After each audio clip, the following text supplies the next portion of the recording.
Perfect. All right. Let's do You it, have yeah. a dink? All right. Oh, yeah. That's some good water. Just got to stay hydrated. Yeah. So, a man of many endeavors, I would say. Couple. Mr. Graham. Right now, you are a big finance guy, big financial bro, a power lifter of some sorts. Yeah. Got ran out of the shower the other day by fire alarm. Yeah. Yeah, just, yeah. Yeah, always, so let's get... Always something going on. How'd there. you get into that shower? Let's start right there. All right, we'll start there. Let's start with the interesting part. Yeah.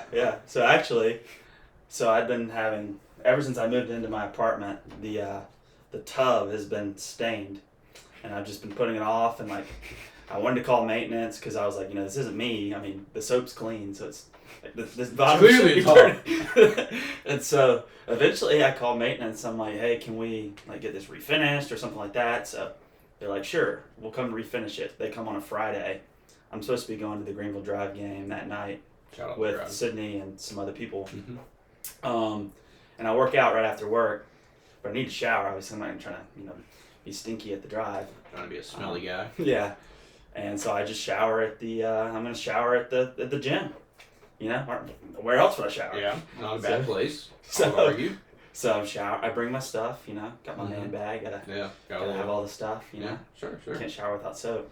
And so I'm in the shower, and then, just midway through, fire alarms start going off. And I'm like, the one time I shower in public. And so I'm like, two decisions. Do I either run out naked or die in the shower? These are... Is there really, dying in the shower? Would that be the worst thing to ever happen? I mean, you got water going. Can I really burn down? Like, let's test it. Yeah, so it's not, not one of those quiet fire alarms. It's one of those loud ones. So it's like the honk alarm. so yeah. Then next thing you know, I'm like scrambling, because I'm trying to get all the soap off. I run out like soaking wet. I've got my clothes on, but I'm just soaked. I run into my car, and the fire trucks pull up right as I'm walking out the door. And so yeah, there's that. That's... I think you could have got a fireman to come carry you out. I think that would have been a much greater end of the story. I mean, it was... Just be like, I'm helpless. If it was earlier on in the shower, it could have been a rough experience. It could have been brutal. It could have been bad. I mean, mid-soap and eyes, just not knowing anything. I've never been more frightened. Yeah, it was... Yeah, that was... I feel like that and being on the toilet. Two places you don't want to die. Yeah, or a fire alarm go off, I'm going to be honest. Those are two places where it's very inconvenient for a fire alarm to just start. Yeah. Yeah, so, that's a tough one. There you go. All right. There's that. Interesting time. I think to kind of talk about your finance, you've had some endeavors in sports. And I think going over kind of your flip from being a scrawny guy in junior year to your senior year of high school seems to me like an important time kind of like events that kind of led you. Absolutely. But before that, you broke your arm. Yeah. Yeah. You want to go over how like that happened? Yeah. So. Because you got a wicked star that like has like a. Yeah, it's crazy. I don't think we have quite the camera quality to zoom on it, but it like pops like an 8. I'll say it's large. Pops a large thing out of your forearm. Yeah. So, very beginning of sophomore year of high school, I was just playing baseball and was running somebody down in a pickle, playing shortstop, playing travel ball. Very beginning of the school year, and was reaching out to tag the guy. I was chasing him down, and he just dove down at my feet to try and get out of it, and I flipped over and landed on the arm because I tagged him and tried to hold on to the ball. Because I tagged him and then flipped over him. Okay. And was trying to hold on to the ball because like if I dropped the ball, then no tag, right? What was the point? So then I did end up dropping the ball because my arm just snapped. Like you couldn't hold on at that point. It was bad. It was really loud, and you got like a thud, like a good very crack loud noise. Yeah, and the whole field heard it, all the Ugh. fans. And so I was like sitting there, and the first thing somebody ran up, and they were like, "Oh!" And I was like, "My arm just broke." They're like, "Yeah, it did." Like no crying until like 5-10 minutes later, it was like the shock wore off. And then it just kind of hit you. Yeah, it was the drive to the hospital, which was the worst when it was bouncing a little bit. Ooh, on the bumps. Yeah, and you just kind of feel it dangling, and you can't do anything about it. Not good. Yeah, that's not great. But yeah, so that was before I ever started working out, Mm-hmm. and that's probably why I have some of the weird stuff here. Is because when I broke my arm, it was I was like 130 pounds, And then 135 pounds. Shot up to lean 200. No, I was never anywhere close to. I think the most I ever was in high school was like 165, but in high school people thought that was big, which was kind of funny. But it was probably the comparison aspect of like what I was to like. Yeah. I mean, 30 pounds in a summer or 20, 25 pounds in one summer was a good bit. Yeah, I thought it was kind of weird that everyone was like oogling and googling over you, and I was like, it's the only way I know this guy. I was like, what are y'all talking about? Oh yeah, because you had just. I never saw you as a scrawny person. That's right. That's right. Because you started at sophomore year. Mm-hmm. You started at TR. Yeah, that was your senior. That was my. Yeah, so that summer. I only saw your summer comeback. Yeah, so that it really. I started a few of the first games in basketball my junior year, Mm-hmm. but was never consistent enough. Kind of got knocked around. I mean, to be completely honest, like couldn't finish through contact, all these different things. And in baseball, I was good in the field, but I didn't hit for power or anything like that because I was little, Small. and I was just motivated to be better. I had 1 year left. I was already a late bloomer and a late birthday, so I didn't really have. Yeah, the late birthdays really don't help you out. Yeah. As a fellow May, Yeah. it's just not a good. It's a tough time. Yeah. You just hit everything pretty late. Yeah, absolutely. And I was already just like late. I was like late to puberty and all that too. And then, but yeah, that summer I went after it. And that was just kind of the drive. Was just solely like I want to be better at. I want to be better at like baseball or basketball, or just kind of I want to be a more fit guy. No, I think both. I mean, I was always in crazy good cardio shape, but not. Now that's kind of probably flipped on its head, but I was not, like strong enough to perform like I would want to. And I think a lot of it was not even as much the actual physical, it was the mental, the confidence. Yeah. Especially like summer practices, Coach Mills was like, weight room, anytime somebody hit me and like fell off, he'd be like, weight room, that's why you need to work out. And it just like gave me confidence, which I think was more valuable than actual weights, was the confidence the weights gave me. Yeah. To not be scared, because I wasn't like 6'5" or anything, so I need to make up for a little bit of height shortfall somewhere else.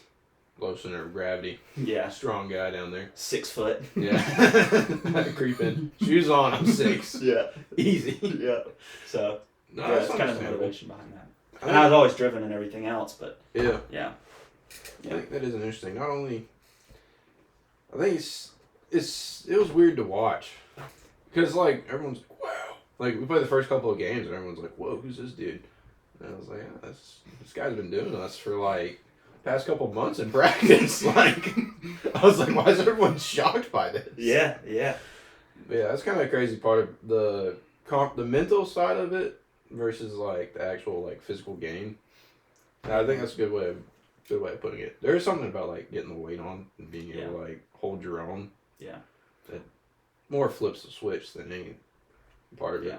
And I was like, a lot of my workouts were, I was doing different things, but I was more explosive too. Like I was 20, I think I was quicker, and I think I was probably faster too. Yeah. Just like my first step was probably a little quicker. Mm-hmm. I was a little just a little twitchier. Yeah. Because probably the strength. It couldn't hurt. Yeah. It definitely didn't hurt. I was kind of a child the year before. I looked like a child. Yeah. I think I looked like a child until about a year ago, so. I still did. I was still kind of waiting on that to take off, Yeah. So then in senior year, you have things going together because not only now a stud, you're also a stud in the classroom, really nailing the student athlete part. Yeah. And kind of what was that like? Did you ever kind of like have any feelings towards that, or like really like pulled one way or the other?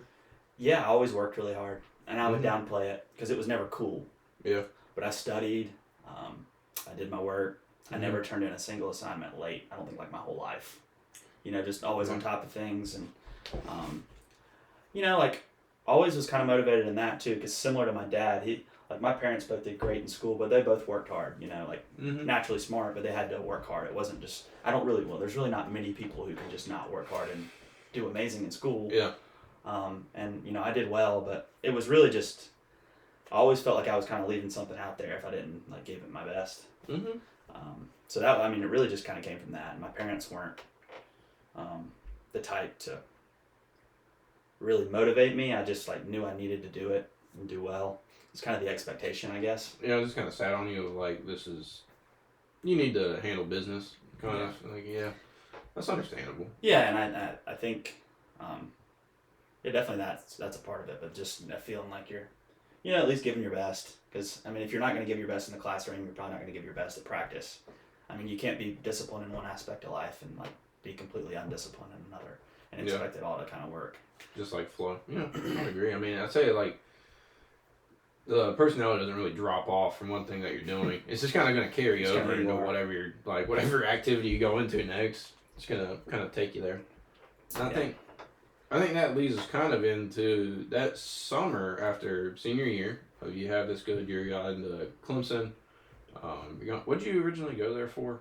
Was it finance through and through, or did you do something different to start? So I was deciding between, it definitely was not finance. It was between business, and I had no financial, it never even was a consideration going into college. So we'll get into that, but yeah, it was either going to be sports comm, because I always loved sports, and love talking about sports. Like if I were going to do a podcast, I would do just something where I talked about college football. So I just always loved sports, loved talking about sports. I was always a good writer, so I figured sports comm, but I also was thinking like very competitive to get into, and a super, super, super small major. Yeah. So like if I apply under business, I could always maybe switch to that, but I'd have a better chance getting in under business. So I did business. I find that incredible to think that you thought it was like such a small competitive thing that you had like no chance. Well, I knew I probably could get in under comm. I thought it was so specific. I thought business was broad enough that like I could still do sports related stuff with a business major. Yeah. So just more opportunities, like wider range. Of opportunities, I guess. Yeah. I can see that. It just seemed like you were top 10 of our. You were pretty high. I was third. Third? Okay, so I was off. So third. You could have done whatever you want. It's just. Yeah, I guess I just didn't want to take the risk of Clemson was kind of my dream school, and like. That's very understandable. If I didn't get in or got bridged or something, like I thought it was unlikely, but I knew it was possible. Yeah. Just because I had good test scores, but they weren't like blow your socks off good. Yeah. It was more so my grades. The grades. I would say you also the extracurriculars would have not hurt, but I think that's no diss to Clemson, but the in-state students do get a little bit of the struggle bus on what we want. Yep, absolutely. Understandable. So you get there to Clemson. Where'd you live your first? Were you in the shoeboxes or? Yep, I was at Bennett my freshman year. In shoeboxes, right next to the stadium. Mm-hmm. So. And so you go regular business. What kind of? Because pretty soon here you start like opening all your investing accounts. Is that from like your roommates or just getting into classes and just kind of part of that diving full into things? A random combination of things. I really didn't have any financial upbringing. My dad is an engineer. My mom was like an accountant, but not finance related, not financial accounting or anything like that. Yeah. Didn't really have any finance classes. I started out as a management major, and I was kind of just not loving it. I just was not super interested in the classes, to be completely honest. I was just kind of doing it. Yeah. And it was like a combination of two things. So, I had a professor who mentioned something involving calls and puts and options, and I remember my head just spinning. I'm like, what on earth does any of this mean? And he like mentioned what a stock was, and like at that point, the only stock I knew was like I stocked the shelves at Lowe's for a summer. Like, that's the only thing I knew about stocks. Like I knew absolutely nothing, like nothing at all. I thought like, whatever somebody's net worth was due to their job. I didn't realize like that aspect of like having assets or investments or none at all, which is kind of funny to think back. I think it is pretty funny. At least I didn't have any preconceived notions. I just kind of, but yeah, I kind of got myself in a little bit of trouble, and so I honestly needed some money, as well. And this was right before COVID, right before we went home. So I couldn't really get a job for about 6 more months until things reopened. And so I started going back to like my desk every night and just reading, listen to podcasts, YouTube, books, anything I could get my hands on to just like learn a little bit more every day. Yeah. And I was like, man, I love this. And I like downloaded Robinhood, lost some money, wasn't making money, obviously. I had no idea what I was doing. We thought this was a Cinderella story. Not wrong. So, so just like, honestly just fell in love with it. I was like, this is so interesting. Like the numbers aspect, the psychology, the opportunity, clearly. Yeah. And then I changed my major to finance that summer. Okay. So this was like March. I started going down the rabbit hole, up until like June. I changed my major. And then that summer I did one online class, and I was like, yeah, this is it. I did like financial management something. Yeah. And you were on it. Yeah, I've always learned more in terms of finance outside of the classroom than you do in the classroom, because like a lot of it's theoretical and book knowledge and this and that. Like, yeah. Nothing teaches you better than like getting your face kicked in a few times by the market, losing some money, Yeah. and then you're like going back to the drawing board. Like, what did I do wrong? That's the best way to learn, is through failure. Get kicked several times in the face, just repeatedly. And you gotta get back up eventually. But yeah, that's kind of how I went down the rabbit hole, and it's super intellectually like stimulating, because you just have to like, it's a field where it's an art, not a science. And if there was a science, then everyone would be a millionaire. You have to like continue to keep learning every day. It's funny, it is a bachelor's of science, so just but yeah, so I guess that's yeah. Funsies. Yeah, there's a lot of formulas, but like the stock market are kind of like formulas help. I mean, you can do something with them, but I feel like it's more of like a save yourself net of like, oh, I missed, but look, I did the math, guys. I mean, terrible. I think the interesting part that like you kind of mentioned, the psychology aspect of it, doesn't like. I'll tell you that's a large part of it. Like all right. How long am I willing to hold this? Like, how much confidence do I have that this is going to keep going up, or whichever way I want it to? Yeah. And how long can I wait? And how long can I like live with myself? Yeah. I think that's pretty tough. And how is that kind of like for you? Like that, like being able to deal with that. It's a constant struggle. I mean, it's a constant. Like I said, it's not a. It's something that comes through experience. Years, like I'd say I'm 5 years, a little over 5 years into this, and it's still something you learn every day. Like, people hear that you're interested in it, and they're like, well, tell me what stock to buy. And you're like, okay, well, even if I tell you what stock to buy, you're not going to know when to buy it. You're not going to know how much to buy. You're not going to know when to sell it. You're not going to know how much to sell. Like, if it goes up, what's your emotions going to be? Yeah. Like, oh, should I sell it? No. Or if it goes down, what are your emotions going to be? So, like, even if I, like, tell you everything, it's still going to be difficult. It's not easy. And even then, I would have no idea what's going to happen. It's just playing probabilities. It's like, I could think this stock's going to go up, but there are no certainties. If there were, I'd put all my money in it and I'd be right and I'd retire. Like, it's not that easy. If only so simple. So, like, it's not that easy, but it is a constant. That's something that I work on as more of a trader, is position, knowing how much to buy, when to kind of press the gas and when to kind of pump the brakes. Yeah. All those things are things you learn over time, and it's still never like a black and white. It's always kind of it's always in the gray. Yeah. Very much. Absolutely, because it's psychology and it's risk management. Like, you don't want to blow up. You very easily can. Rather doubt, don't want to do that. Yeah. Preferably. You can blow your money if you, which, I've made plenty of mistakes, like stupid ones, because sometimes you want things a little too fast. Yeah. But that's that instant gratification we're used to. That's part of fighting it. I mean, I saw part of the like dance that's going on. It's like a dance with 1,000 partners. It's like you have no idea who's coming next and what's about to happen. Yep. It's a wild game to play. It's like, if I told you, like, just things that don't make sense in the markets happen daily. Like during Trump's first presidency, you know what the best performing industry group was? No. Solar stocks. Like, who would have called that? Not me. Under Trump, you'd think, energy, all these different... Something. But the best performing was solar. And it's like, how do you explain that?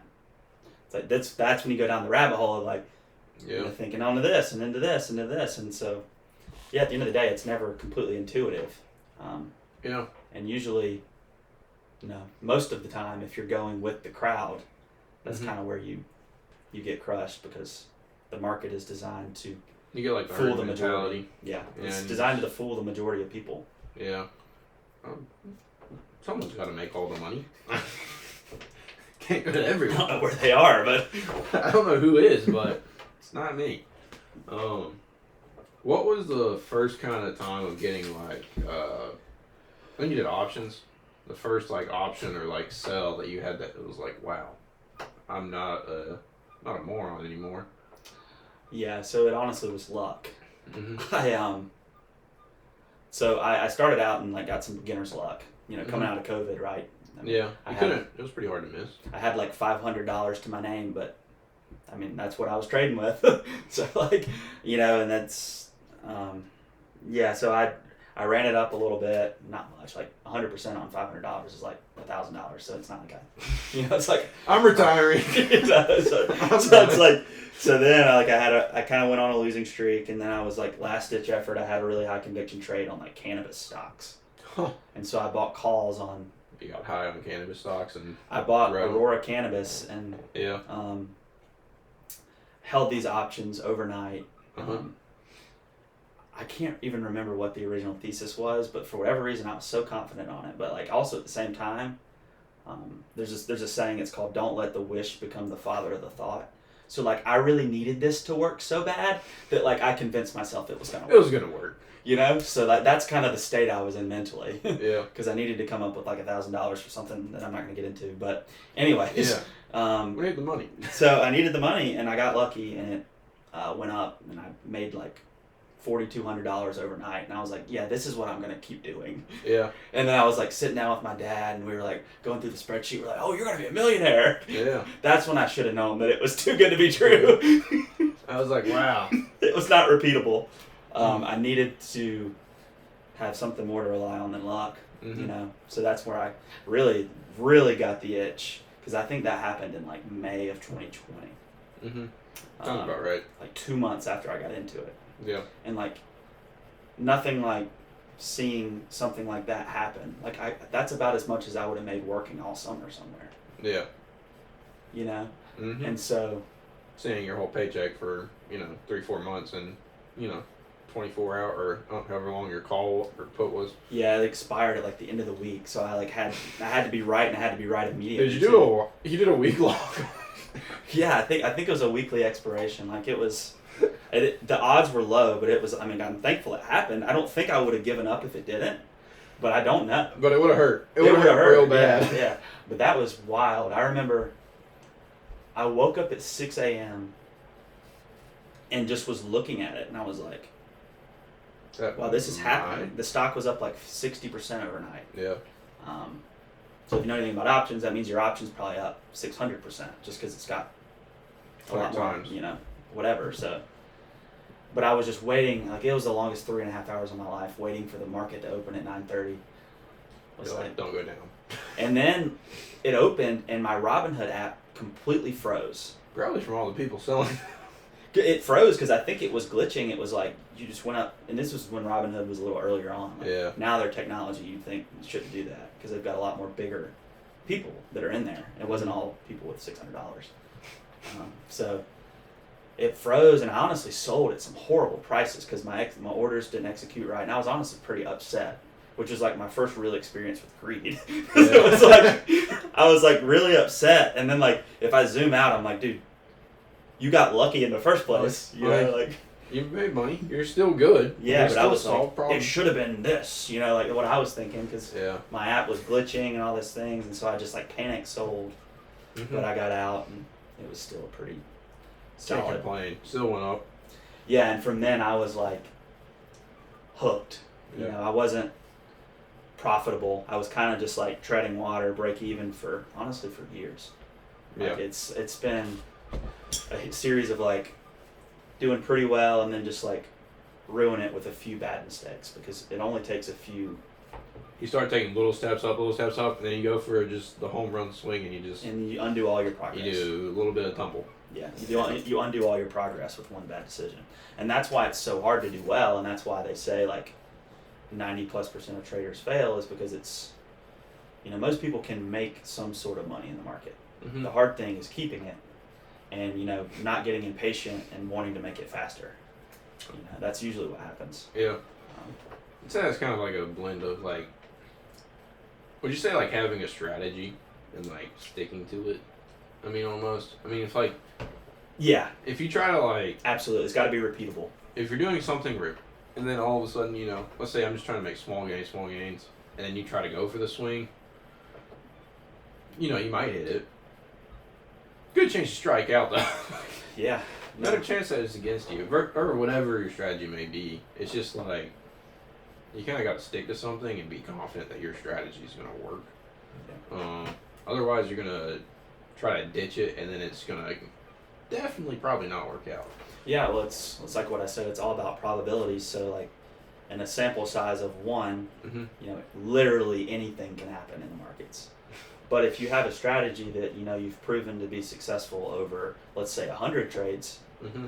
you have to be willing to take, losses on probably anywhere from 30 to 70% of those, but if you're basically you're making more when you win than you lose when you lose. Yeah.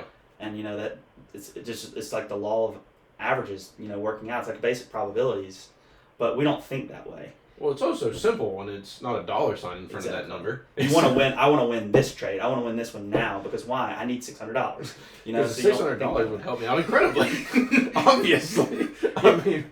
So like, I can't rewrite the laws of probability. This is insane. You're like, all right, well, I need to think in terms of the next 100 trades, but I only have money for one trade. So hopefully this one works. Like, what are the odds? Put it all on black.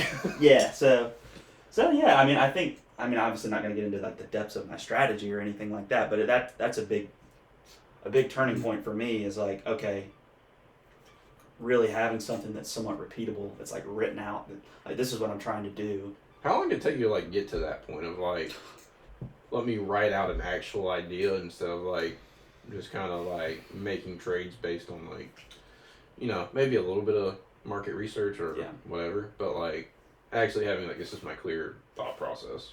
Well, see I think every trader kind of goes through a process of like maybe initial luck, kind of like I got, and then slowly giving it all back. Mm-hmm. And then like, okay, what was I doing wrong? You flip to another strategy, and then maybe I stop doing stocks and I start trading futures. Mm-hmm. So I went through that, and then it's like, well, this isn't working. Let me try another strategy. Let me go on YouTube and watch 6 hours of videos on the perfect strategy. Yeah. And you go through all of this and that, and then you eventually. Because clearly the best strategy would be on 6 hours of YouTube videos. I mean, so I think it's that simple. I think you eventually find something that works for you and your personal psychology. Yeah. Like for me, like I just horrible day trader. Like the emotions, I'm an emotional guy, and the emotional swings of you're up, you're down, you're up, you're down. All these decisions and all these opportunities to make decisions like all at once is a lot. Yeah. So I'm more of a swing. I call myself a swing trader. So it's more like, I may hold something for days to weeks to months. Mm. So it's a little more zoomed out emotionally. Step out of a day trader where you're trading a bunch of stocks throughout the day and you're moving to more of like, I might trade this based on, like you're going off of whatever your research or knowledge is based on the stock or whatever contract you're doing. Mm-hmm. And saying, I think in 3 months, this is going to have a good maybe earnings potential, like a good earnings report or something, maybe this stock and this week, whatever, not something. Whatever. Yeah, there's a thesis, right? Yeah. There's some idea behind it. It's not just, this stock is good one. We're going to hold you 3 months. No. Yeah. A little more above that level. Yeah. So getting into like your first kind of job experience was like actually like finance of getting out. I'm no longer doing this for myself. What was that? It wasn't you're at the bank, or you went to the bank. Yeah. Was like the first like finance job that you actually got to do. Yep. So I was working in banking Mhm. at Fifth Third. Yeah. So Fifth Third Bank. Yeah. And did you come through that through like just sending out applications or kind of just? I sent an I reached out to someone on LinkedIn when I sent the application and ended up talking to him and we went to lunch and like neither one of us touched our food the whole time. We just talked the whole time and then he offered me because this was long story short. Like I kind of had a roller coaster after college and tried a few things and you know, you gotta try. You got some cool times. experiences. Just, you know, learn, moved on. Yeah. And then you get to go to a actual big corporate job. Yeah. And you used your incredible riz to chat up the manager. That's all I did. Yeah. Yeah, and it was really pretty simple, actually. It was a hard barrier to break through because that particular office, I was the first ever Clemson hire. They were all huge Carolina guys. So it was like, that's wild. Didn't love Clemson guys or whatever. Yeah. And I don't know, convinced him and he offered me a job and it was good. I learned a lot. And I mean, I've always, you know, my passion's always been, you know. What did you kind of get to do while you're there? Like what what were some of the like cooler? Yeah, so I don't need your LinkedIn like resume, but like, or like the fun projects you got to do. Yeah, so if you think I was in commercial banking, so commercial, what does that mean? It means loans to businesses. Essentially, is what that means. Yeah. So it's not making car loans, personal loans, home loans, nothing like that. It's loans for businesses to do whatever, to build a new facility or this and that. So I was working in what we call middle market banking. So essentially meaning medium-sized businesses, like 10 to 100 million in revenue, like smaller than, let's say, Spinks, but bigger than like 2 restaurants. Yeah. So somewhere in that range is kind of what I was doing. And what I'm doing is I'm underwriting it. So I'm looking at the financial performance, looking at the balance sheet, how much debt they have, the income statement, seeing if they're profitable, this and that, blah, blah, blah. And then writing up like a memo. It's kind of, it is what it is. Yeah. I mean, it's nothing like... Did you get to see any of the financials and you're like, wow, that's terrible? Yeah, all the time. Yeah, some of those guys. A lot of low margin businesses. You'd see some like manufacturing companies, certain different things were just really low margin. So I mean, they're really banking on having high volume and taking buy one extra. Oh, and you see a lot of not performing well businesses either. But we as the bank don't want to just default them because they're our borrower. Yeah. And it hurts us. So just throw them out. So you try to work with them and maybe renegotiate terms and maybe just turn their thing interest on. Like you do whatever you can. So yeah, I worked there for about 1.5 years with always the desire to move into investments because it's just always been my passion. Yeah. And I sought that out internally. And just nothing really came to fruition. Maybe some opportunities, like the company was based out of Ohio, and there was a few potential opportunities in like Cleveland. I really just wasn't really trying to move at that stage to Ohio. Or Cleveland. Well, yeah, Ohio in general just. Yeah, I mean, it's a lot more people moving from Ohio to here than people vice versa. But yeah, so I, and there was no hard feelings when I left. They all knew that was something I wanted to pursue. Yeah. And so I took a job with a company in Greenville in investment management. Yeah. As an investment analyst. Yeah. And was that kind of more... Well, that had its ups and downs as well, but that was kind of getting more on the path of like things you wanted to actually pursue. Yeah. I mean, I don't want to get into like too specific with that job just because it's pretty recent. But, just didn't work out. Just was not what I expected. Yeah. It was a very big disappointment because I put a lot of hope in that it was going to be like great, and it was just clearly wasn't.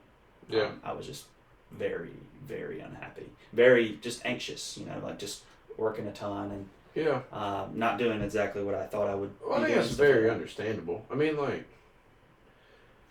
take a job or whatever thing it may be, but normally a job, and it's just like you have kind of this expectation and mindset of what you're going into, and then sometimes it just doesn't really pan out to what you thought of, like, what you're doing every day or how things are going with, management or the whatever it may be. In that, it's just sometimes it's a good learning experience, and that's just is what it is. Like, it happens pretty frequently. Yeah, for sure. It's for sure, and especially like when you go in with high hopes and like, this is what I've been waiting for. I've been waiting for this opportunity. Mm-hmm. I got it.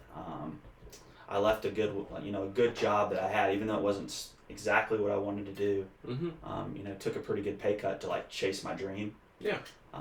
And it just didn't quite work out. So now then I moved back into banking, similar job to what I had starting out of college. Mm-hmm. So. Has that been better? Yeah, man, it's been good. I've been there for, I guess, over 9 months now.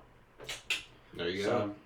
Yeah, it's good. It's a good culture, great culture. I mean, they treat people well and whatnot. And coming up on busy season, so that's I'll have a lot of work. But some would say it's a busy time. Yeah, some would say it's busy. Some would say that. That's why they call it that. How much do you think when like looking for a job, that finding like the culture that fits is important?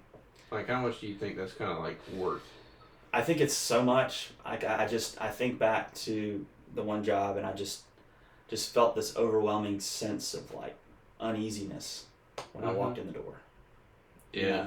And it's just kind of like an aura that surrounds certain places that is like just great. You can tell people are, enjoying it, and there's some where it's, I don't know, just there's a look of fear and stress. Mm-hmm. Like fear for my job and stress that I'm going to lose my job. Yeah. Type things. And that when you're working under that,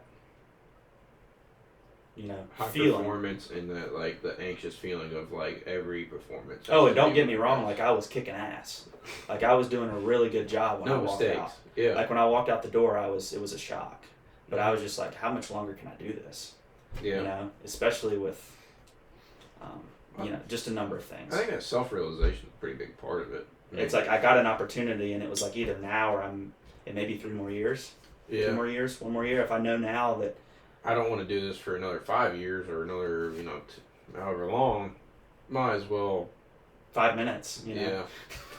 1 second, honestly, is quite it. Did I say walking out the door? Because I'm actually gone. Funny story. Yeah, man. But yeah, it's been crazy. It's been full circle, and yeah. It's been a good choice, I would say. I'd say getting to see you from the outside, I think it's been a good choice of that. Seeing more color, more brightness. Yeah. Radiating joy. Yeah, dude, I was struggling. It was impacting my Yeah. just relationships and everything, and so it is good to see doing something that you now get to enjoy, and you get to also keep your. How much do you now not day trade, but how much do you trade like on the? It gives me so much freedom to do that because a huge part of it too was that like anything I recommended that we buy, I couldn't buy. So limits you quite a bit. So it really limited me financially. Mm-hmm. And I wasn't making up for that with salary. Yeah. So it was like, it was a lot of things that went into the decision I had to leave. But now I don't have any restrictions on what I do. Yeah, that's the nice part. From a stock standpoint, and I've really come into my own with my strategy. And that's the thing that was partly frustrating. I was like really rounding my strategy into form, and I couldn't implement it. And I'm like just sitting here with 2 hands behind my back, and also at the same time not really enjoying it anyways. Mm-hmm. So it was, I don't know, it was a mix of feeling. It was a lot of factors. You have to. It's not ever one thing. Yeah. It's very rarely. It's just kind of what finally gives. Yeah. I'd say. So like my job now is not stock trading, investing. It's nothing related to that. It's back in commercial banking, but I'm in SBA. So. What is SBA? Small Business Administration. Oh. So what an acronym. Yeah, it's like small business loans, and a portion of it's like guaranteed by the government. You can get certain Like normal people could get an SBA loan. So SBA is focusing on what kind? Like, what's the range? Smaller businesses. I think you're not really supposed to have revenue over 20 million or so. Yeah. I don't know the exact number. So like, I mean, you can get an SBA loan even if you're doing pretty well. Yeah, but there's certain qualifications with like the people who get it are usually people who need it. Mm-hmm. Like they don't have $50 million sitting around, because then the bank's gonna be like, you don't need an SBA loan, dude. You got all this money. You got some millions in the bank. Yeah. So, but at the same time, there's kind of Mm-hmm. you gotta have a lot to kind of not qualify. But yeah, I see a lot of random stuff now, which is cool. It's a little bit more. It's kind of fun. Yeah, like dental practices and daycares and like all kinds of random stuff. And you're like, and this daycare makes that much money? Like, it's like, But that whoa. would be kind of shocking. That would be kind of amazing to be like, that guy is pulling in some bank. Yeah. I had no idea. Mm-hmm. Oh, that's pretty funny. Liquor stores, all types of things. I bet liquor stores do pretty well. Yeah, it depends. Yeah, I'd it say. always depends. So they have a pretty strong following. Yeah, pretty consistent buyers. Yeah, pretty, they got people that are there. Someone's always looking for one, I would say. Yeah. That's fun. I think that's cool. I think now, just talking about something a little bit more interesting. Woo! Yeah. But what could be more interesting than your life story? Everything. Nonsense. Like, yeah. Glad we finally got to this part. Man, all right, just fast forward to like whatever time it is and start here. College football. Fun part of your life. I would say a big part. Yeah. Holds a huge... Former quarterback. Yeah, okay. We're not letting that slide. That's not going in the description. You're not getting that one. Former D12 quarterback joins the show. I think it's always something fun, especially going to Clemson. Always draws you in, even if you didn't know you liked football. What do you think? What do you think about it this year? I'm excited. I'm excited for this weekend. We've got...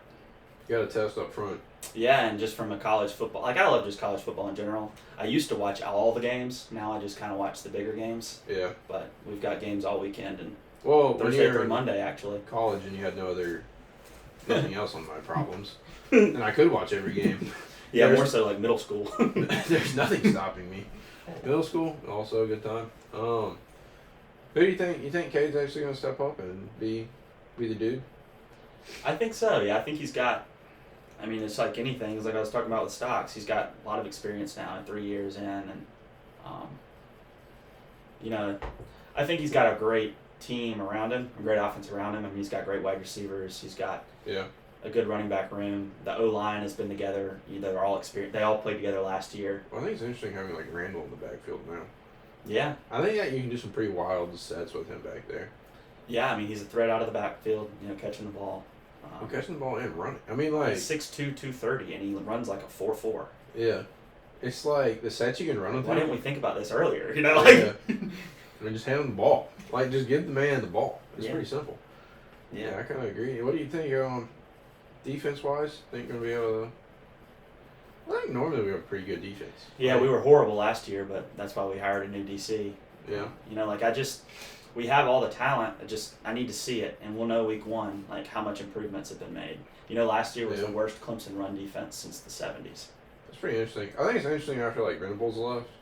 Like, how much talent still came through. But, like, it was never, like, a problem, but it never was, like, his defense. Like, where I was like, he was a goat about defense side of the ball. He knew his stuff. It was a combination. It was the X's and O's, and, like, they always, I mean, it's really anything. They say that, like, kind of the team or the defense takes on the personality of the coordinator. Mm-hmm. And he was just a psycho. Like, he was just, like, detail-oriented. You saw on the sideline he had a coach who had to hold him back. The first, like, pullback coach ever. And so, like, that's the mentality the defense played with. I think you need that, though. And now you kind of have that again with Tom Allen. Yeah. with Goodwin, I think he was a great X's and O's guy. But he just didn't have that vibe. And they didn't have the fundamentals. They just couldn't tackle. I mean, the simplest things, like we can't tackle people. We're not in the right spot. We're kind of thinking too much. We're not playing fast. Mm-hmm. And that was always a big thing for me in sports, like playing basketball. Yeah. First year playing varsity, you're like, you're thinking too much. You're Coach is yelling at you, and you're like, I have no idea what's happening right now. Yeah. I'm out of my mind. This is crazy. Yeah. Yeah, I would say that's a good point. Yeah, I'm excited. I think we'll be good. I don't know if people putting us number 1 preseason. I think it's pretty wild. I'm like, all right, we got to remember we played 3 good teams last year, 4, and we lost to 3 of them. I mean, we got smacked at home by Louisville. Yeah. We lost to South Carolina. We lost to Texas. Mm-hmm. Who else did we lose to? Georgia, 30-3, 31-3, or whatever it was. So like, yeah, Georgia game was bad. there's a lot of improvements that need to be made for us to go from top 20 to top 4. Like, yeah, it's kind of like that's kind of my thought. It's like we finished against Texas, not terrible. We did play that game with like pretty much no running back at all, which did not help. We held our own for about 3 quarters. Fourth quarter, it's pretty much over with. But the other ones, it was like, it's just kind of like how do you not win? Like South Carolina, I don't like losing most that miserable. game. Yeah, Most that was miserable horrible. game. Every time, it's been terrible. It's been terrible. Every time we flip flopped the past couple of years. I'm hoping we win at home. No, we're away again. Yeah. We only beat them when we play them away, though. Apparently, we've lost the last 2 home games. Well, when Cade played there last year, he was like electric. I mean, dude was like, wow, this guy actually can ball. It was like that was the first time I was like, dang, he's got some like it to him. And then it was like, yeah. Oh. Yeah, I mean, this past year's crazy that we, we had a commanding lead in the fourth quarter. We did that weird reverse play where we tried to do a reverse. We were up 14-7 on their 30-yard line, maybe about to go up 2 touchdowns. I think it was late third quarter, early fourth. I mean, that would have been huge. Like that might would have put it out of reach. And we Maffa fumbles the ball. They say he's down, then they go back and review it and say that he wasn't. And then we end up still we've got him, whatever. Yeah. I think they score a field goal, so it's 14-10. Mm-hmm. And then Sellers turns into a cyborg and just runs all over us for the last touchdown. But ran for about 1 billion he's legit. yards. He's legit. He is legit. I can't knock him. No, you can't. You can't really say And we still had a chance to win it. Go driving down the field and he driving down the threes and he throws a pick. And at that moment, I would never disliked that man so much. I was like, what the hell? No reason to throw that ball. It did nothing for us. It was like a 2-yard completion and we had 1 timeout left. It would have had to use our last timeout. Yeah. Oh man, that was. See, painful. that's the part that bothers me a whole lot about him. Like he'll play a pretty good game, but then it's just crunch time. His decision making is just Yeah, that one's. it's tough. inconsistent. It's not. I'm not gonna say he's bad at it, but it's just some moments you're like, why? Yeah, that one more than any of them, just because. I mean, obviously, looking back, in the heat of the moment. Probably just not thinking, you'd throw a short pass, but... You're just trying to get something, and it's But it would have been maybe a 2-yard completion in the middle of the field. We would have had to use our last timeout, or maybe we had 2 left. I can't remember. But we were already on, the 20-yard line. We had a field goal in the bag, Yeah. And he threw a pick right there, and it was like, dang.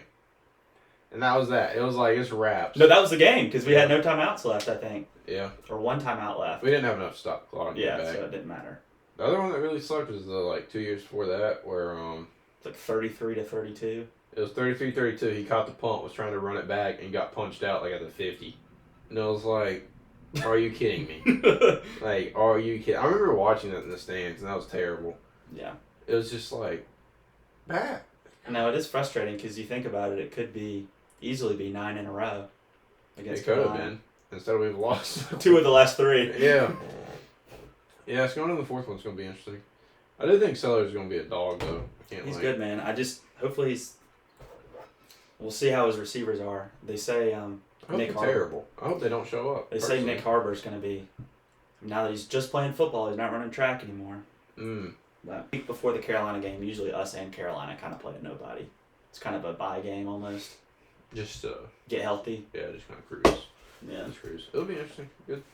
Who's another team? Who's the team you're watching this year? What do you think? Who you tuning into? Who's a must-see TV That's a great from the question. Graham Burton? That is such a great question. Is it a question I have an answer to?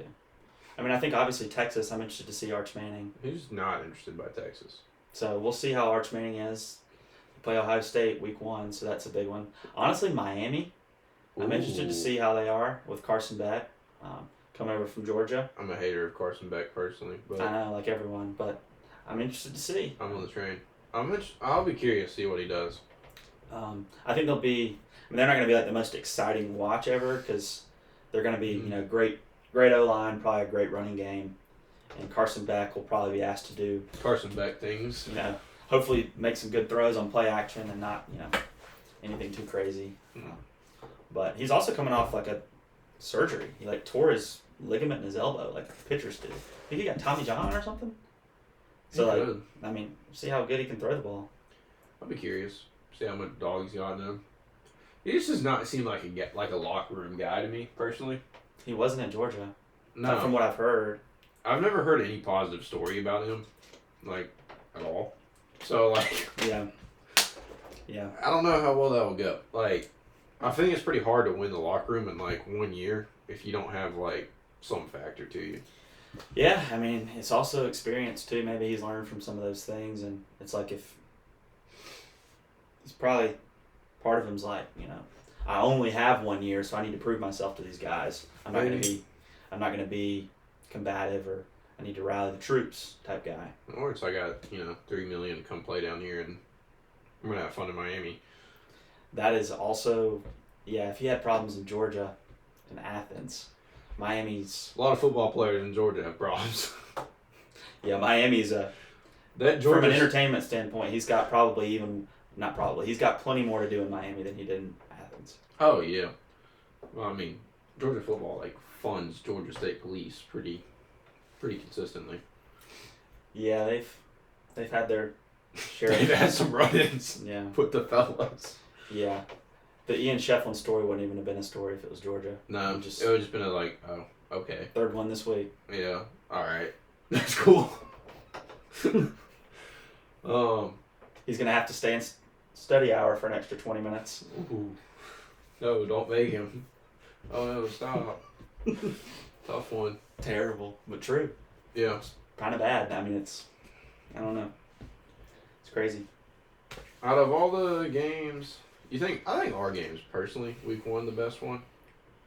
Yeah, I think Texas Ohio State's obviously a good one. Miami Notre Dame, that's Sunday night. Mm-hmm.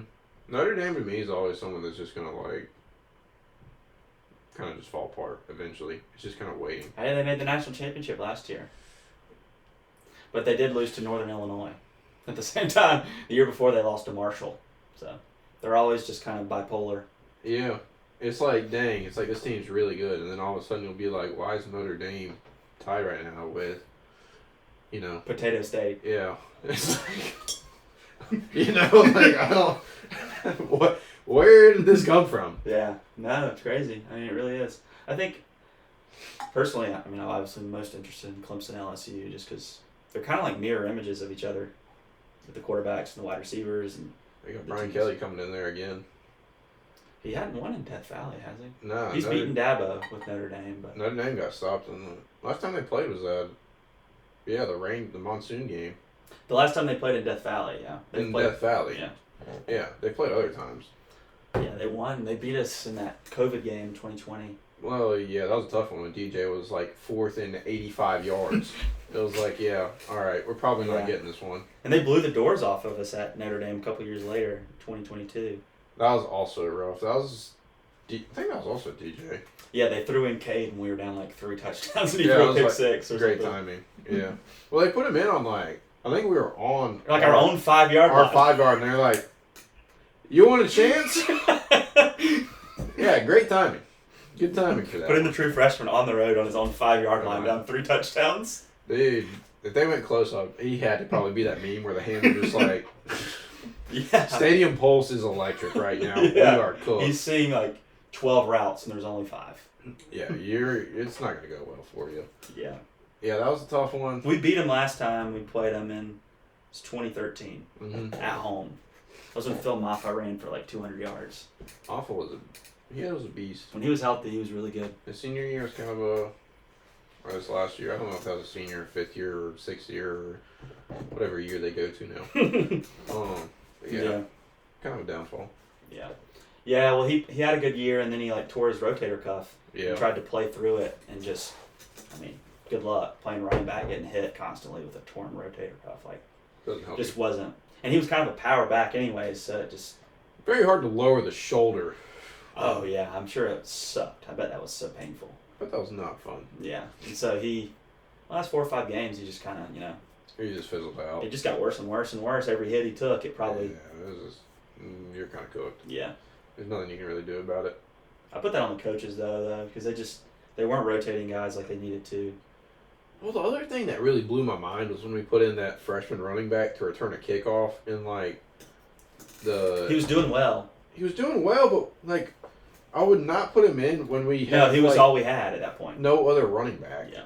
Towards ACL. Anyone else can go back there, fair catch the ball, and just call it. Oh yeah. But he was. Yeah, that was very unfortunate. Yeah, he's Jay Haynes, good back. I think he's supposed to be back, but he's not gonna. I don't think he's gonna be full go for LSU. We've got a lot of other guys. I don't think it matters a ton, but I want to see him back because he was playing well. I think he would be he had some potential. Speedy guy. Yeah. Yeah. He had some electric vibes. Yeah, man. But yeah, let me turn this on you, man. Like, what are you? What's got you excited right now? I know you got the wedding and a lot of things going on, and that's a fun time. What's your things that you're looking the most forward to over the coming weeks and months? That's a good point. I think one would have to probably be my own wedding. Yeah. I'd say pretty easy spot at number 1 there. I'll do I'll do the top 5, I guess. Tommy's wedding was also up there. Kaysen's wedding is up there.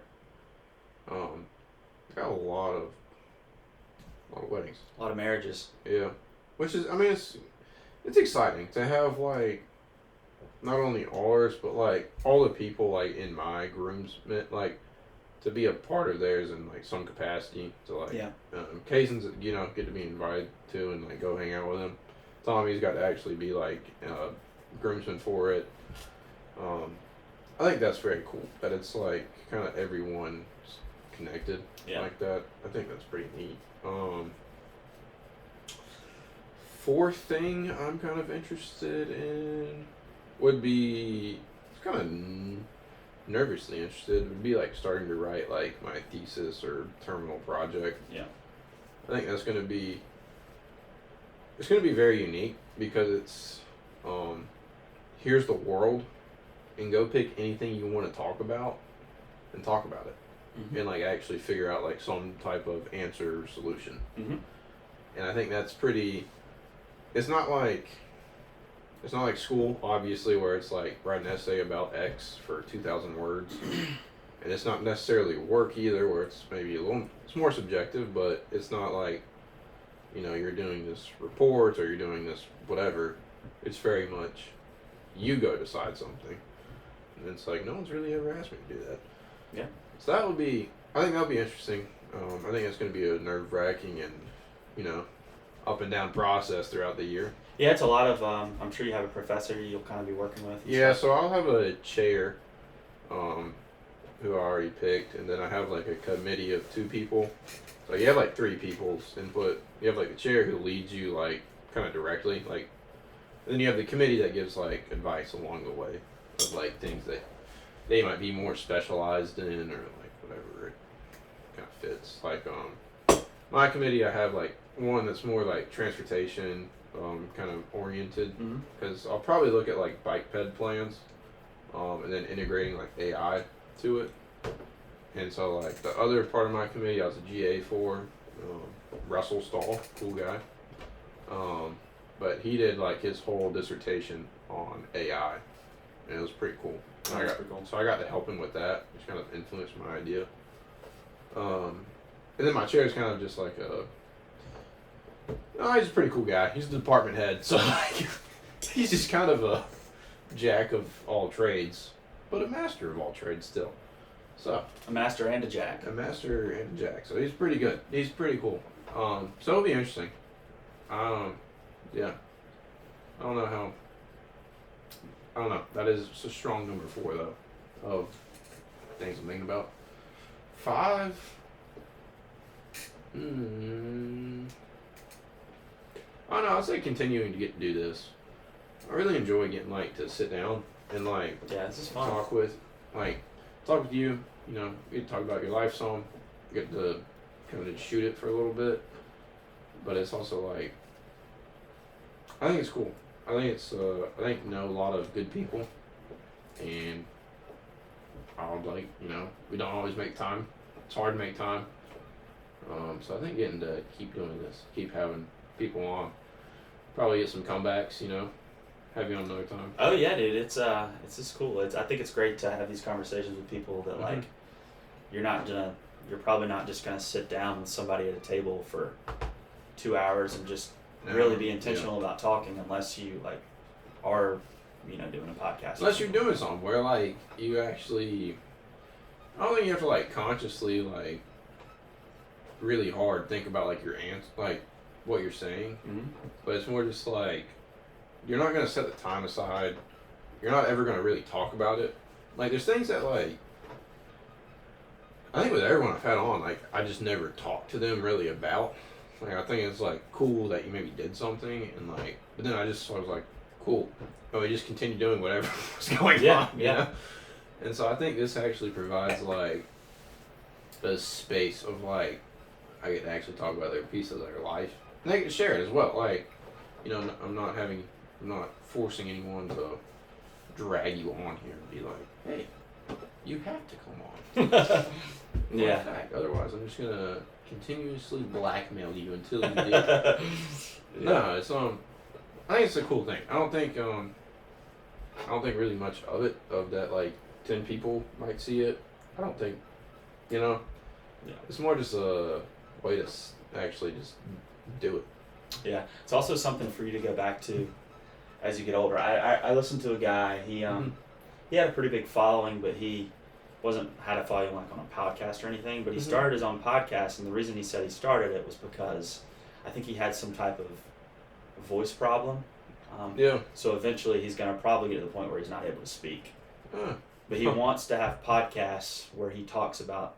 For him, it's the markets because he's a stocks guy. Sure. But he wants to have something that his kids can go back to and watch, that they can remember what their dad did, what he sounded like, and basically kind of what his life was all about. If he gets to the point where he's not able to speak to him anymore. Well, I thought that was beautiful to different way. But you can go back to it and think about these conversations you had with me when you're 35 and you're look at us having this conversation 10 years ago. Oh yeah, I think that's very cool. I kind of touched on that with when me and Maddie talked. It was kind of it provides a way of your kids to be able to go back for something if you ever want kids, or yourself, or whoever it may. Maybe your friends want to go see someone they know, what they talk about. Yeah. I think it just provides an open network of stories. I mean, that's literally just all it is. It's just stories talking about whatever it comes to. I think really there's nothing. I think everyone should go talk about whatever they want to. I mean, you can post on YouTube for free. It's not It's for I sure. mean, whatever you want to talk about. Yeah, you could literally save I think there's really little very minimal downside. I mean, I wouldn't come on here and be a psycho. I mean, but I'm also not a psycho normal. So Yeah. Yeah. But yeah, I think it's I'm gonna be interesting to see how it evolves though. Yeah. On what changes over time. I think that'd be cool to see. See kind of. I don't know. I think for myself, as a introverted person, being able to do it and see how my ability to kind of direct the story and not really direct, but just kind of be able to lead the conversation more. I think that's will be a interesting thing to see keep doing it for several years of oh, I was complete shit at this, it's just it's fun. Yeah. Yeah, it's something I think something I had to spend a lot of practice doing was when I was like in college, maybe even in high school too. I got feedback that I talked too fast when I was giving like a presentation or something. I think it was because I was nervous. Yeah. So I had to make like a conscious effort to like slow myself down and just like speak at a speed where people like can understand what you're talking about. I'm not Eminem. I should not be rapping my slides. Yeah, like that's something I really had to work on. And sometimes I'm talking probably extra slow, but it's because like people need time to think about what you're saying, you know, and like that all comes back to like just repetition builds, you know, practice builds perfect, or you know, practice makes you better, whatever they say. Whatever the kids are saying these days. I don't know what they're saying. They don't know what they're saying. But yeah, I mean, it just depends. It's amazing. It just depends. Yeah. I think it's a unique presentation is a tough skill. I find it I always do find it kind of funny, like you're pretty, I'd say you're more extroverted. I mean, I know you're probably introverted to some degree as well, but like, you've never been shy to talk to someone, really. No. And so it's interesting for people like you to like, be like, oh, presentations make me nervous as well. And I think it just opens it up to like, we all get nervous. Like, I think there's slim population that probably can walk up there no nerves. Oh yeah. It's it brings back a funny story. I don't know if you remember teacher cadet class with Miss Mason in high school. So I took it as a junior. And we had to, like at the end of the class, we did a few small things with the kids, whichever class we were teaching. So I think I was teaching 3rd grade or 2nd grade. I can't really remember. It's been a while. That's the age myself. Almost 10 years, yeah. And yeah, so I had to give a presentation to the kids. Like I was teaching the class, not a presentation. I was teaching the class. Yeah. And Miss Mason, I was nervous. I mean, I was like, these kids have been like my buddy, and I'd be like, hey, just hanging out with them, and now I gotta like be their teacher. Actually, like teach them something. And Miss Mason was talking to the whole class, and she was like, you'll never guess who was the most nervous for their presentation. And everyone was like looking around. They're like, who? Like, you know, somebody who was probably more introverted. She was like, Graham. Graham was the most nervous. And I was like blushing, red face, and I was like kind of embarrassed, but no one was like hating on me. They were like, oh, Graham, you were nervous. Yeah, no one ever really gets you. It's like, oh, man. Like, oh, poor you. Like, no, so I was like, I thought that was funny, because, I mean, it was true. I still would, even in college, I'd get nervous sometimes giving presentations, because I'm like, I never met these people. They don't know who I am. If I mess this up, they might think I'm, you know. An idiot. Yeah. Yeah, I don't want to be even worse than that, like, illiterate, you know? Like, I can't speak. So, like, you know, I don't know. No, I've always felt that. I would say it's, I don't think I'm nearly close to, like, being good at it. I think I've become more comfortable doing it. It's like, I think that's the only difference in, like, master's and undergrad is, like, now I have to speak all the time. And so, like, now just from doing it, of, like, hey, you have to present this in, like, X amount of time. Or, like, hey, you have to talk for, like, 12 minutes about something. It's like, oh, okay. Now that I actually have, like, reps, like, very few. Let me majorly state that. Very few reps. But it's gradually become more of a point of where it's like, okay, I probably can get up and, like, talk and not be a complete moron. And not sit there and, like, I did the same thing of, like, I'm saying this as fast, or I'll, like, try to memorize everything I'm saying and just spit it out. Yeah. Now it's become more of, like, hey, I know what I'm going to say, and I know my points, and, like, I can talk about it some. I'm still going to memorize parts of it. My key parts I am going to memorize to a beat, but it's not going to, I'm not going to just spit it at you at this point. But that's a very tough, I do wish, like, throughout undergrad you'd do that more. For sure. I think talking to Maddie, she did packaging science, packaging science. And she said she had one class, or maybe it just took place in one class, I can't exactly remember, but where she would have to go present, like, data reports. And so, like, you would do, like, the analysis, and then you like, come out with, like, whatever. And then you'd have to make it into a presentation, like, all on your own. To where, like, you're having to make, like, graphics and tables and, like, make it look nice. And then talk about it. Mm-hmm. And I'm like, that's a pretty good skill. Of, like, Yeah. not only knowing how to do the analysis, but, like, how can I then go present this to, she would be, like, a stakeholder or, like, your boss or manager who, like, different. Someone who has no idea what you're talking about. Yeah, different committees. Like, different things. You have to tailor it to whoever would be the, who's listening to you. Yeah. I think that's very interesting. I think that's very useful.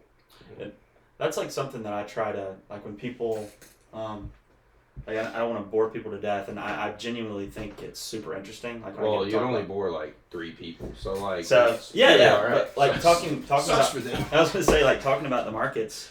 Yeah. I don't want to talk like in, like, I want it to be interesting and, like, try to explain things in a way that makes sense, because it's really, it really is kind of simple what actually causes things to move the way they do. Mm-hmm. It just, a lot of the emotional aspects make it hard to see in the moment. Mm-hmm. So it's like trying to explain that, in a way that makes sense. Like, we're gonna be like, oh, let's look at some charts, and we'll look at this. This line's going up. Yeah, like, good. yeah, like.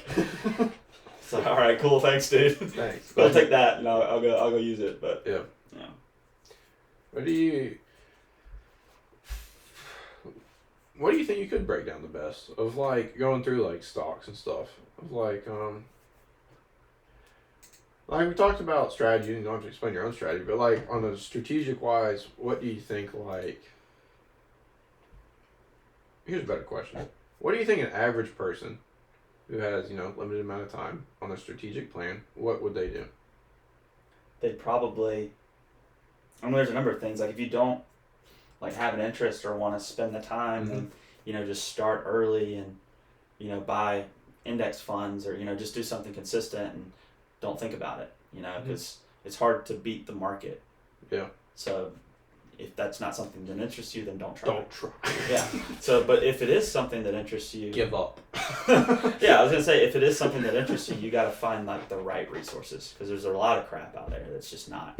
It's just clickbait, and you got to find the right resources, which I have that I could give you, but I'm not going to. I do. I mean, I could. It's not. That's for another day. But like, yeah, there are great, amazing resources out there that I have been able to use that have kind of helped me take the next step. But at the end of the day, I mean, with a stock, there's the charts, which is just supply and demand graphically, like humans making buy and sell decisions on a chart. Yeah. They give you little clues here and there based on what's going on. Mm-hmm. So, like, there's that aspect. Then there's the fundamentals. So, like, what does the company do? Is it a theme that's hot right now? Like, could it be robotics, quantum computing, something like that?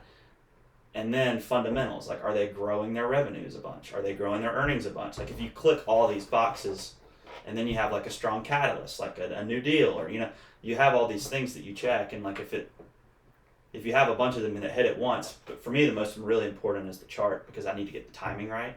Mm. Like, it can be a great whatever, but if I don't get the timing right, then I'm still going to be wrong. Yeah. So, I mean, you're just stacking, a number of things in your favor, and then sometimes it works, sometimes it doesn't. What do you think of AI in, like, your, like? Yeah, it's what like, do you think, like, it's like the number one driver of the market recently. I mean, there's a lot of companies that aren't performing well right now in a lot of different industries, but the ones that are really driven by AI, the data centers, the chips. Do you think it would do a better job at portfolio management? Or, like do you ever think, like, that would be, like as a trading? Yeah, like, as, like, a trader. I think at times, but at the end of the day, it's still. I don't think it could be perfect, because the market's not perfect. Like, you don't have perfect information to act on every single time, obviously. Yeah. It would be interesting, though, if you had all the information that, like, I don't know, one of the giant trading companies had.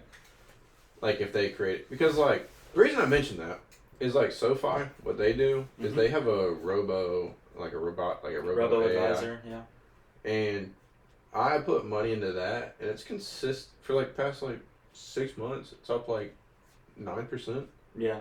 And I'm like, that's not terrible. Yeah. Like, You know, like I have never touched it. I've never thought about anything Yeah, about exactly. it. I've never had to put any will other than like, here's some money of mine, please take it. And I find that kind of interesting. Of like, it'd be tough because like, I think it'd be more tough for like traders would be my almost like thought. Yeah, well, there's been algorithmic trading for decades. Mm-hmm. I mean, like when there's a news announcement, the Mhm. initial up or down is AI. I mean, it's algorithms. There aren't humans that are making decisions like as soon as the announcement comes out. It's just not. It's all basically programming that's trained to either just to interpret the information and make a decision. Sometimes it's just one way or the other. Mm-hmm. But so like there's been that. I think the actual decision making process of like interpreting everything and making a decision. Mm-hmm. At the end of the day, I feel like the market is still constantly adapting. Yeah. So the AI would have to be really good at learning, which I mean it is. It's getting pretty good. It's not bad. But yeah, it's a great question. I think it's the best traders are always going to be humans. I think it's far from taking anyone's job. I don't think it's very far from like being able to help the average person that like just wants to invest for their retirement fund. Oh, I think it's already there. I think it's very much there. Yeah, already. Of like, I'm just gonna buy everything for you, and I'm gonna sell it and buy it when I think is best. Yeah, I think that could And do like, I'm reading zero news articles, so your information is probably better. No, absolutely. I think that's good. If you're looking to kind of just, like I said, do it for the long term and not really have to think about it. If you're really trying to get what we call super performance, Mm-hmm. you're going to have to be in it and you're going to have to be doing it yourself. Yeah. To get like those, Astronomical numbers where it's like, oh wow. And even then it takes a crazy level of skill, intuition, discipline, emotional control, strategy, maybe a little bit of luck. If you do it for 30 years, it's not really luck. I wouldn't say it's very luck. I'd say for people that are doing it on the side, there's probably a luck aspect in there. I think for like your full-time like trader, I don't. Yeah. I mean like, where it's not just like, oh, I read a news article this week and I'm gonna go make a guess about it. No, it's a lot. It's a process. There's a lot that goes into it. Yeah, you got to have a process to what you're doing, and yeah, it's a hard thing, but it's lots of fun and it's very awesome. I love it. Yeah. But yeah, I think AI is already making a big difference in trading and long-term investing and Mm-hmm. decision making and really just interpreting crazy amounts of information and just giving you like Mm-hmm. 3 bullet points of what you should know. That's the best part. Like I even asked ChatGPT. I'm like, ChatGPT knows my strategy, Mm-hmm. and I can send it some charts that I'm looking at and be like, cross-reference this and With tell me what? how this doesn't line up with my strategy. Mm-hmm. And that's more like pointing out the things that might, it's like if you want to find the right decision, knock out all the wrong ones. Yeah. Process of elimination type thing. That's So a you very can do good that. way of using it. Of asking for like the knots. So it'll definitely agree with you. It does all the It'll time. agree with you all the time. I think Sometimes I'm like, way. it'd be harder on me. I Yeah. just made a bad trade. Bro. Quit telling me it's okay. It's not. It's not. It clearly was not. You're lying. You're capping. That is. Are you using it on? The tool that I found it best for is like writing, personally. Mhm. Like I just think that like, I never have that secret riz in my writing. It's just kind of bland. And giving it like Secret Riz. hey, can you spice this up a little bit? Mm-hmm. I think that's an interesting idea of like. I think we just like with sentences. There's sometimes you just hit a roadblock and it's like, this sounds like I'm an idiot. Like, this does not sound good at all. Oh yeah, that's more like me when I speak, but Whenever I talk, really, personally.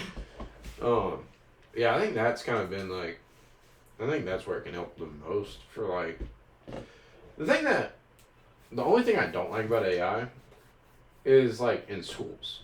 I think there's a very fine line of like being a writing assistant and like a helper versus like, hey, do my homework for me. It's like, all right, there's no value here in like this transaction. Like, you're not helping yourself at all. And that's where I can kind of see like where schools have a problem with it. Well, I just think like the time aspect of like how long I have to sit there and like dole over this sentence of like, yeah, it might take me a day to rewrite that sentence. But I know someone that can do it in about 5 seconds. Oh, yeah. I do. Yeah, I think the creativity is an interesting one. Have you ever used it to like make a image or like anything? Oh, yeah. Dude, those are whole. It's pretty great. I had it make a picture of my friend, a cartoon version of my friend one time. Yeah. And it was like showing me in real time as it like made it. Yeah. Yeah. I think gave him a really big nose, which was kind of, I felt bad, but whatever. You know. Plus and his nose is pretty average, but ChatGPT made it. Disagrees. Big. Made it huge. It was huge. Oh. No, I had it made on. So we were doing like our final project was to make like a area plan, and so I fed it like the satellite imagery of like the area that I was looking at, and I was like, here's my list of criteria that I'm using in like my plan for the idea. Can you make me an image that like fits into this? And it recreated like a 3D model of like pretty much what I wanted. Of like, I was like, that's pretty sick. Of like, and I was like, it did take me like 3 or 4 iterations of like, hey, change this detail or like I don't like this. I think that is so many cool aspects of it that you can use. I don't know. It's gonna be interesting. It's very interesting. I'd be curious to see how it evolves through like every network of like, field, like what it takes over in what area. So I don't think it's gonna take over necessarily the obvious stuff of like, I don't think it's gonna be a day trader, and I don't think it's gonna just be an accountant. Like, but what kind of task is it gonna like fit to? Like and I think going back to it makes me kind of it's gonna make company I'm thinking from like the business aspect. It's gonna make companies like so much more efficient. You know, like the people always worry that different technologies will take jobs, but they oftentimes create new jobs. You think all the new jobs that the internet created, that are like 90% of our jobs now. What are the new jobs that AI is going to create? I really don't know, but no one knows. But I think it is really helpful, and it's a lot more than just like ChatGPT. There's all these other aspects. Like, I think robotics are going to be a huge thing. Like, we may look down the year in like 15 years, and we have personal robots, that are doing different tasks, just making our lives easier. And I don't think we're that far off, from self-driving cars and robots and all these different things that like right now seem kind of wild. But if you showed me ChatGPT in 2018, I would have thought you were insane. Like, I remember when that came out in 22, and we were like, what? Like, it was nuts. It was like, write me a diss rap about my bro, and like you can try like everything. You can do whatever. It can do anything. It was I started joking with Maddie about it. I was like, he went to school. It's like going to school pre-internet. It's like you went to school pre like AI. It's like, you're old, dude. Oh yeah, me. I was like, you're washed. I didn't have any type of AI, ChatGPT in college. None. None at all. There was not a single. It was all my willpower and brain. Just brains, big brains. Some would say the biggest brain. But yeah, no, none at all. I had to actually learn, think and learn. And now I use it every day. I no longer think. I no longer think or learn. I just use ChatGPT. Yeah. Yeah, that way it will be a handicap. It will be interesting to see where this crazy world goes. Man, and who knows, right? Let's just control what we can control. Wow, you got the Mike Lupica books. Those are some classics. Oh yeah, there's the a whole sports thing. Books. I see some good books sitting around here, man. Yeah, you got some good stuff. Yeah, I think I'll give a teaser. I think at the end of the year, might do like a short clip of what everyone's favorite book was of the year. Everyone that's like come on. I think that'd be pretty. Talk about that. Yeah, dude. I've been trying to read more. I was trying to do this 25-page a day thing, but that's incredibly tough. There's so many days where I just am nowhere near a book, and then it's bedtime. Yeah. And that's like, I personally, it sounds terrible, but I've gone for the 1 page a day is my personal goal. If you do one, you're probably gonna do more than one. If you do one, you'll probably do more than one, or at least you'll get a whatever a stopping point is. Might be 1.5, but it's better than none. Is what, because there's so many like weeks where it's like, I'm just not touching a book this whole week. But it's very easy to just be like, I can read one page. Like, Yeah, dude. I can't handle that. I find the smaller the goal, much easier. Yeah, like this Saturday. It would be great if I ran 5 miles every day, but yeah, I'm not going to. I'm going to be in Clemson all day Saturday for a football game, and I'm going to be getting to bed at 2 a.m. after the game. Yeah. When am I going to read 25 pages? You're not going to. Terrible news, buddy. And probably the next day. Not happening. I'm going to be recovering. You know, like all these things, it's like... Yeah. But Warren Buffett says it's easy. Warren Buffett said it, then it has to be true. It's like, he has time to read 800 pages a day. No kidding. And I think he said he spends 80% of his days reading. Yeah. Good for him. If I spent 80% of my day reading, I'd be living in a cardboard box. Made of books. You'd be a book. You'd morph into a book. I'd be down on the street. Nothing. Nothing at all. It'd just be a book. That'd be the only home I have. It's like, this is great. This is great advice. You're like, dude, why'd you quit your job? I've got to read 80% of my day. What are you reading about? Getting a new job? How to get employed. You know, rule number 1. Probably do not be living on the street every single day reading a book. That would probably help your odds. Just saying. Just throwing that out there. It's no problem. Yeah. I do think the key to reading, though, is reading something interesting. Oh, Not 25 pages. 25 pages is such a stretch. I'm not reading 25 pages every day. There's no shot. I read slow, too, so that's asking a lot. Oh, I'm a terrible reader. Well, it doesn't... Like, I'm dyslexic, so it's like... Not to handicap myself or make that excuse, but I'm not going to read fast. I'm not a fast reader. I'm going to say it. I am not speedy. So it's like, yeah, 25 pages, that would be about 60% of my day. Just sitting there, like, reading the book, like, man. Page number 2. The problem is, too, is when you set up, like, for me, I noticed, even when it's a good book, if I set that 25-page a day thing, the whole time it feels like school. I'm like, Gotta get to 25. I gotta get in 25 pages. I gotta read this by the pop quiz tomorrow or whatever. Yeah. And then it just, like, isn't fun anymore. But Reading is one of those things where it's like, I could pick up and finish a book, like, within a few days, or I could not read for about half a year, and then, flip the switch very quickly. That's why I read comic books, because there's pictures. It's like a cheat sheet. That's why I read plants. I read artwork. Artwork's very interesting to I me. read the ingredients of the things that I drink. And then I try to unread them. I try to not know that anymore. Yeah. I don't think about all the terrible things in there. Yeah. But hey, give me some more red dye number 3.